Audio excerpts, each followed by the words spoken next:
We spend a lot of time on this channel talking about the different challenges each attachment style faces. And this is valuable because it allows us to identify root cause of different potential pain points and grow through them so we can become securely attached.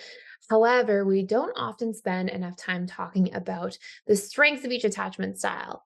And a question I get asked all the time is, Thais, if I change these different challenges I'm facing, and I double down on healing and growth, will I then lose these strengths, these powerful parts of my personality that make me who I am? And the answer is no. The whole goal here is to essentially double down on our strengths and to mitigate the challenges, the wounds, the root causes of things that are painful in our lives while keeping all the beautiful parts intact. So in this video, we are going to talk about the 8 top major strengths of the dismissive avoidant attachment style. And at the end, we can talk a little bit about what to dive into. So, first and foremost, obviously, one of the biggest strengths is that dismissive avoidance, as a general rule, tend to be intellectual. They tend to spend a lot of time, really thinking things through, being very intellectual. And part of this is because if we sort of divest from the emotional side of our personalities, that has to be compensated for somewhere. And so that can go into that intellectual space. Now, when we think of healing and growth towards becoming securely attached, it doesn't mean becoming super emotional and then, divesting from the intellectual side. It means doubling down on the intellectual side, but also being able to get into a space where we can also understand and use the feedback that our feelings are giving to us and get into harmony and relationship with them so we can better understand ourselves. And part of that actually increases our EQ, right? Not just our IQ. We can still double down on these powerful parts over here, but we can bring ourselves into harmony from an emotional quotient space as well. So that's first and foremost. Number two is that dismissal avoidants tend to be very practical. They tend to think about things in a very practical way. And I think that allows them to easily succeed in terms of the choices they make in their life in many different factors. And so we may see that dismissal avoidants tend to, have this practicality to how they solve problems, how they deal with different challenges in their life. And again, this isn't something that we divest from. It's something that we also want to invest that practical side of us into understanding our emotions through a practical lens, understanding relationships through a practical lens, and being able to strengthen that side of the personality as well while maintaining these same strengths and beautiful qualities or characteristics. Number three, you will see that dismissive avoidants are generally quite grounded in their approach. They have it sort of takes a lot to destabilize a dismissive avoidant, especially in the moment. They tend to not be one to panic or jump to conclusions. They tend to sort of maintain the sense of groundedness, and they can be a really powerful grounding force in their relationships to other people as well. Number four, dismissal avoidants tend to be very independent.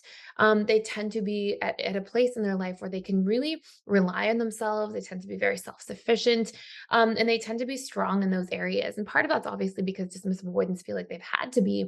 But this is where it's like a really interesting approach where we can maintain this sense of independence, but we can also get into a space where we decide that, me never asking for help or never asking for support or always hyper relying on myself eventually becomes a glass ceiling because we can do so much more when we rely on other people, when we allow for mentorship or growth, or when we reach out and ask for support. We can actually really make our speed towards progress more efficient. And so this is where we can have that independence, but we also want to be able to form that into interdependence where we feel comfortable and safe relying on people if and when needed. Number five, dismissive avoidants generally enjoy endless learning. They tend to be big learners of the world. They tend to love facts and in taking information and allowing that to really strengthen their mental faculties. But they get a lot of joy out of, it's almost like their growth is in the form of learning. And that can be learning about, different facts, different things that are taking place across a variety of different topics. But another really powerful space to learn from is the space of personal growth, personal development, and healing. And so the more that's being taken in, the more, again, we'll generally see much faster velocity or progress towards growth.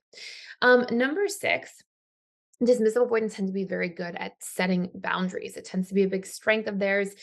We could maybe make the argument that sometimes they overset their boundaries a little bit too much, but one of the strengths of just being able to really consider themselves in real time, know what their needs are, be able to communicate them if something doesn't feel comfortable for them as a whole, and this ability to really stay within their own frame of reference that way, right? Knowing what a boundary is for them, knowing when something feels like it's crossed, not being afraid to speak up for it, having that sort of assertive characteristic can be really strong. And of course, that can really double down progress in the workplace, right? That can be a place where having healthy boundaries can be very, very valuable in preventing burnout or negotiating needs or having discussions about what a yes or a no is for them. So another really, really powerful dynamic. I will say as well, as I'm going through this, if you're wondering about how your different strengths and challenges apply specifically in your career, I actually have a whole course you can check out for free for 7 days, more than enough time to get through a course.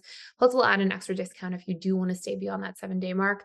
I'll put that in the description box below, but the course that you can check out for free is called Attachment Styles in the Workplace. It actually goes through all the strengths, the challenges, the fears, how to overcome those fears for each of the different attachment styles, and can be very beneficial for understanding how your subconscious patterns may show up at work. So I just wanted to stop by here and let you know a really exciting announcement, and is that we are doing $1,000 off of our lifetime memberships to the Personal Development School for Life. So I will tell you what's actually included in there. Number one, you get access to all of our different 60+ courses. Everything about every single attachment style, how to reprogram, how to heal. We have courses in there about the 6 stages of relationships and how to navigate each stage. We have courses in there about how to get back together or heal relationships between different attachment styles and all of the steps for reconnecting. And we have all sorts of other courses on boundaries, conflict communication, setting and achieving goals at the subconscious level, seeing how attachment styles even show up in your workplace and how to navigate some of those different dynamics and heal those aspects of your attachment style. There's so many courses in there, but number 2 feature that we have, daily social support groups. So these are small groups that are all included in the lifetime membership, and we do daily events, sometimes even twice a day, where there will be, 10 people or so led by a trained counselor, coach, or facilitator. And you can actually join in there and practice some of the different tools with other members. It's a great place to build relationships, connect with like-minded people, and to really fast track your learning and have that extra support all the time. And number 3, we have daily webinars Monday through Saturday. I do 3 of those webinars every single week. That's the time to come in, ask me your questions.